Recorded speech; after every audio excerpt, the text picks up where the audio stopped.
Welcome back to This Explainer. Today, we're diving straight into a deeply grim, honestly unsettling investigation. We are going to completely break down the timeline, the logistics, and really the sheer systemic failures that paved the way for the deadly Delhi Red Fort attack. In intelligence circles, this is famously known as Operation D6.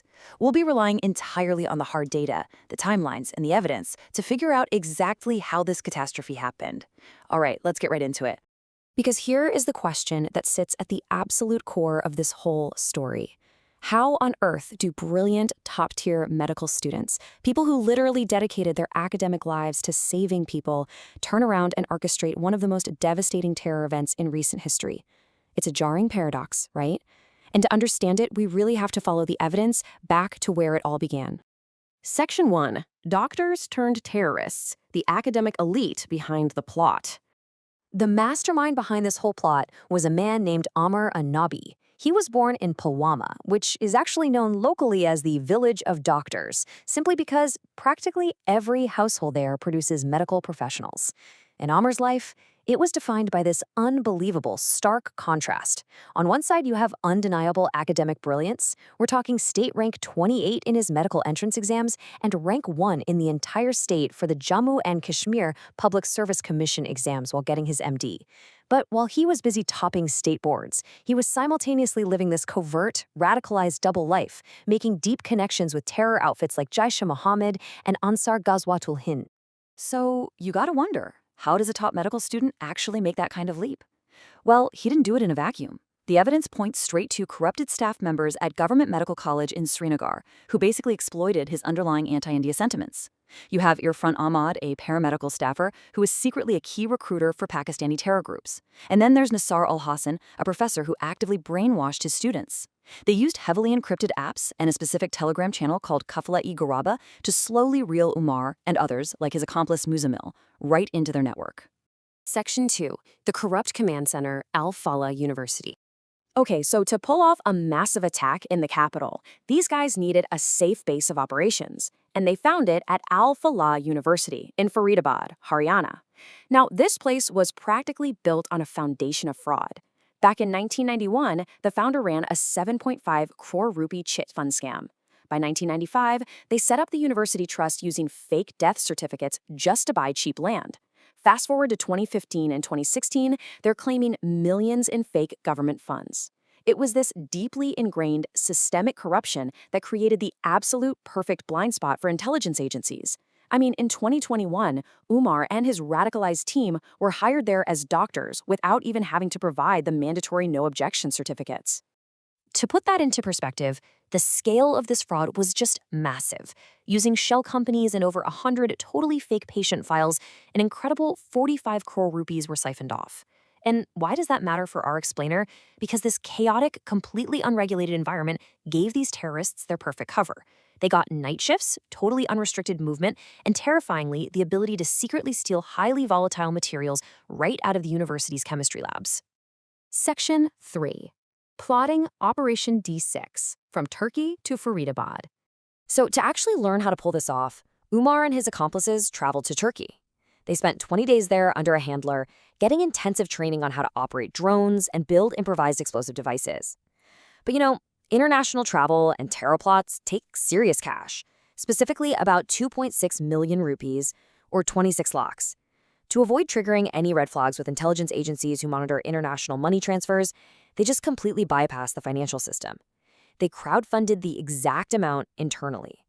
Just the medical students and their immediate friends quietly pooling their own money to fund this devastation. And what exactly does 26 lakhs buy a terror cell? Well, the Operation D6 arsenal is staggering. They got their hands on 1,600 kilos of ammonium nitrate and NPK fertilizers. They packed 358 kilos of ready-to-use explosives into suitcases for car bombs. They stockpiled AK-47s and assault rifles, and they bought multiple second-hand cars with hard cash to use as delivery vehicles. And the craziest part? They did all of this right under the authorities' noses, hiding everything in rented rooms in nearby villages. Section 4. The Unraveling. A single poster triggers the end. Despite all that meticulous planning and encrypted comms, this massive plot in Faridabad actually unraveled because of one tiny, seemingly routine mistake, hundreds of miles away in Kashmir. On October 17, 2025, literally days before their initial target date, a local Jaish-e-Mohammed warning poster went up in a street in our neighborhood. Usually, these posters just get ignored, but Senior Superintendent of Police G.V. Sandeep decided not to overlook it.